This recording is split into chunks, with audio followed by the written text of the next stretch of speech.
गल्ल्यामध्ये देवा भाऊ देवा भाऊ देवा भाऊ देवा भाऊ बॅनर लावून ठेवायचे. हे सरकारचे पैसे नाही आहेत, सरकारच्या बापाचे पैसे नाही आहेत, हे आपले पैसे आहेत आणि ते खर्च झाले पाहिजे तर आपल्या विकास कामावरती, ते खर्च झाले पाहिजेत तर आपल्या पाठ राखण्यासाठी, ते खर्च जायला पाहिजे तर पूरग्रस्तांना मदत करण्यासाठी. आणि म्हणून परत एकदा मी तुम्हाला ठामपणे एवढीच विनंती करतोय की आपल्याला पूरग्रस्तांच्या मागे ठामपणे उभं राहायचं. आणि हेच करत असताना मित्रांनो अजून एक समजून घ्या की मदत देत असताना बाळासाहेब आंबेडकर जेव्हा अकोल्याचे खासदार होते तेव्हा ह्याच्यात पण त्यांनी एक अकोला पॅटर्न निर्माण केला होता. बाळासाहेबांनी एक पॅटर्न जो निर्माण केला होता 98 सालीचा पॅटर्न होता. तेव्हाच्या साली त्यांनी कलेक्टरला सांगितलं होतं की ज्यांचं पुरामध्ये नुकसान होतंय तातडीने त्यांना तिकडच्या हातामध्ये 5,000 रुपये देणं आणि पंचनामा झाल्यानंतर त्याचे बाकीचे पैसे देणं. पण तो 98ची गोष्ट होती. आणि म्हणून आज त्याच धर्तीवरती हीच बाळासाहेबांची योजना घेऊन आपण ही मागणी करतोय की ज्या शेतकऱ्यांचं नुकसान झालंय त्यांना ताबडतोब त्यांच्या हातामध्ये 15,000 रुपये इकडच्या कलेक्टर साहेबांनी दिले पाहिजेत आणि पंचनामा दिल्यानंतर पंचनामानुसार नुकसान जे झालंय त्याचे बाकीचे पैसे दिले पाहिजेत. पण ही योजना तातडीने इकडे चालू केली पाहिजे. आणि मी वंचित बहुजन आघाडीच्या बीडच्या कार्यकर्त्यांना विनंती करतो की आपण लवकरात लवकर ही मोहीम घेऊन कलेक्टरांकडे जाऊया आणि ही मोहीम राबवून घ्यायला कलेक्टरांवरती प्रेशर टाकूया.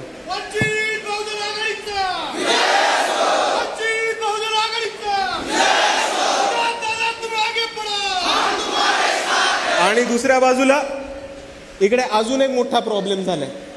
आपल्या भागामध्ये सावकारी, प्रायव्हेट फायनान्स, मनी लेंडर यांनी खूप मोठ्या प्रमाणामध्ये लोकांना पैसे दिलेत आणि आता शेतकऱ्यांचे, कष्टकऱ्यांचे जो नुकसान झालंय त्याच्यानंतर हे वसुलीसाठी येणार आहेत. मी या सावकाऱ्यांना, फायनान्सवाल्यांना एक आवाहन करतो की आता माणुसकी दाखवायची वेळ आली आहे. तुम्ही कृपया करून माणुसकी दाखवा.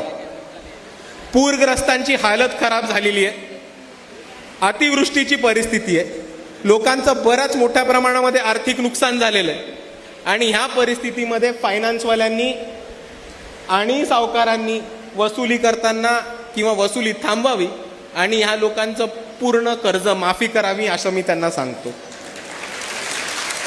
आणि आतापर्यंत केलेलं हे आव्हान होतं. ह्याच्या पुढे धमकी समजायची असेल तर धमकी समजा.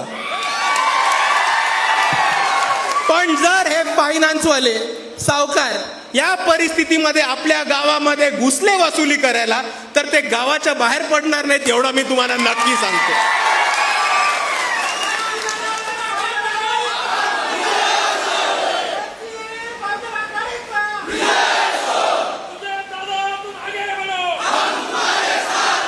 आणि या परिस्थितीमध्ये पूर काय होतो, पुराची एवढी परिस्थिती काय येते हे पण आपल्याला समजून घेतलं पाहिजे. आणि पुराची एवढी परिस्थिती काय येते ह्याचा जर आपण शोध घेतला तर आपल्याला त्याच्यावरती एकच उत्तर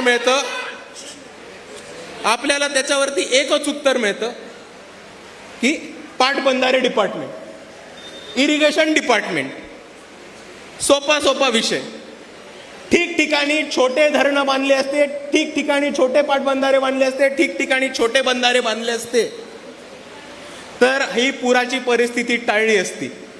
बाबासाहेब आंबेडकरांनी त्यांच्या पाणी जोड प्रकल्पामध्ये सुद्धा मांडणी केली होती की एक मोठा नदी जोड प्रकल्प, ह्याच्यापेक्षा ठिकठिकाणी कॅनॉलची सिस्टम, ठिकठिकाणी बंधाऱ्यांची सिस्टम, ठिकठिकाणी छोटे पाटबंधारे उभे केले असते तर आज ही पुराची परिस्थिती आली नसती. प्रत्येक ठिकाणी पाणी तिकडच्या तिकडे झिरपलं असतं, तिकडच्या शेतकऱ्यांचा पण प्रश्न मिटला असता, दुष्काळाचा पण प्रश्न मिटला असता आणि या पुराची परिस्थिती पण नसती आली.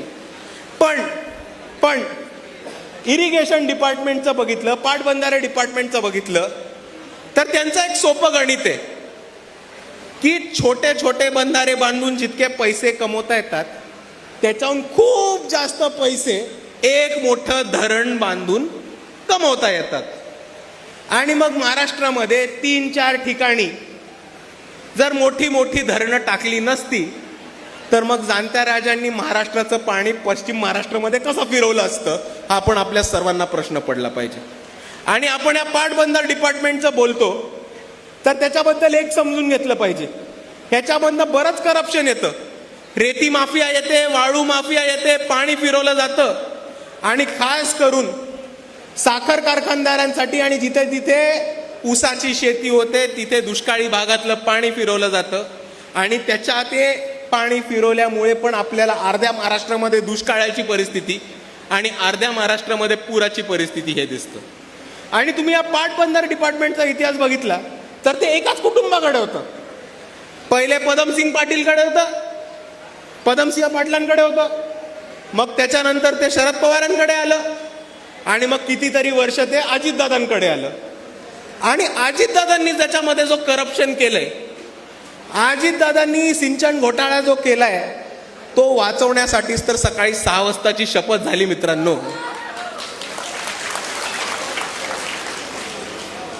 आणि म्हणून मी आपल्याला एवढंच आवाहन करतो की पुराची परिस्थिती बिकट आहे, लोकांचं बरंच नुकसान झालंय, कष्टकऱ्यांचं शेतकऱ्यांचं बरंच नुकसान झालंय.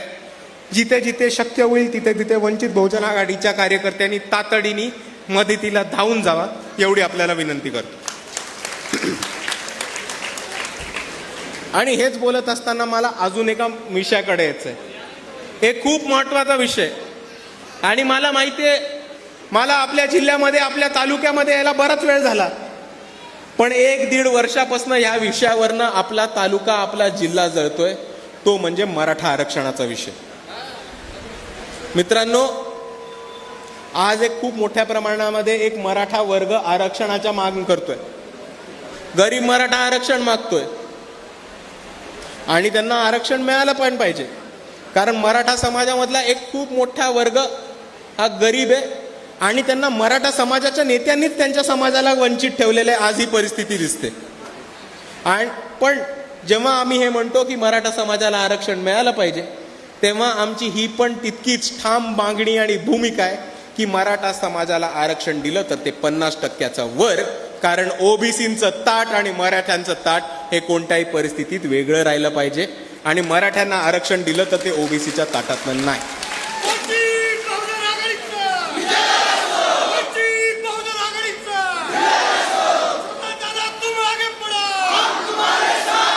पण मला मराठा, जे युवा मराठा आहेत, जे तरुण मराठा आहेत, जे आंदोलन करतात, जे जरांगे पाटील साहेबांच्या मागे उभे आहेत, जे कोणत्याही प्रस्थापित नेत्याच्या मागे उभे नाहीत, जे जरांगे पाटील साहेबांच्या मागे उभे आहेत, त्या युवांना मला 2-3 प्रश्न विचारायचे आणि त्यांच्याशी एक छोटासा संवाद साधायचा की मित्रांनो, आपण परिस्थिती समजून घ्या, आपण कोणत्या परिस्थितीमध्ये कसे कोणामुळे अडकलोय ह्याचा एकदा तपास करून घ्या आणि आपली भूमिका काय असते आणि आपण भाष्य काय करतो ह्याच्यावर पण एकदा विचार करा. आता आपण मुंबईचं जर आरक्षण बघितलं, मुंबईचे जर आपण आत्ताची जरांगे पाटील साहेबांचं जे आंदोलन झालं त्यातले आपण फुटेजेस आणि फोटो बघितले तर त्याच्यामध्ये काही प्रामुख्याचे बोर्ड होते जे मला आपल्या समोर पाडण्याचे. एक पोरगा बोर्ड पकडून उभा होता की महाराष्ट्राचा 7-12 आमच्या बापाच्या नावावर आहे, आम्हाला आरक्षण मिळवण्यापासून कोण थांबवणार. दुसरा अजून पोरगा बोर्ड पकडून उभा होता की आमची बरोबरी करायला तुमच्या 7 पिढ्या जातील. आता मित्रा, तू सोपा विचार कर, तू फक्त विचार कर, जर 7-12 तुमच्या बापावर असेल अख्ख्या राज्याचा आणि तुमची बरोबरी करायला 7 पिढ्या जाणार असतील तर तुम्ही कोणत्या तोंडाने आरक्षण मागता ह्याचा विचार करा ना. पण ऐका, मुद्दा समजून घ्या, या तरुणांना, या युवकांना त्यांच्याच समाजाच्या नेत्यांनी फसवलंय, भरकटवलंय. ही परिस्थिती आपण सर्वांनी समजून घेतली पाहिजे. आपल्याच बीडची परिस्थिती घ्या, शिक्षण संस्था कोणाच्या आहेत, साखर कारखाने कोणाचे, वरती जावा नांदेडला, शिक्षण संस्था कोणाच्या, साखर कारखाने कोणाचे, खाली या लातूरला जाऊ, शिक्षण संस्था कोणाच्या, साखर कारखाने. आता ह्या शिक्षण संस्थाच्या मराठ्यांनी, या साखर कारखान्याच्या मराठ्यांनी त्यांच्याच समाजातल्या कष्टकरी, शेतकरी, गरीब पोरांना वंचित ठेवले. ही परिस्थिती आपण सर्वांनी ठामपणे समजून घेतली पाहिजे. आणि आरक्षणाबद्दलच बोलत असताना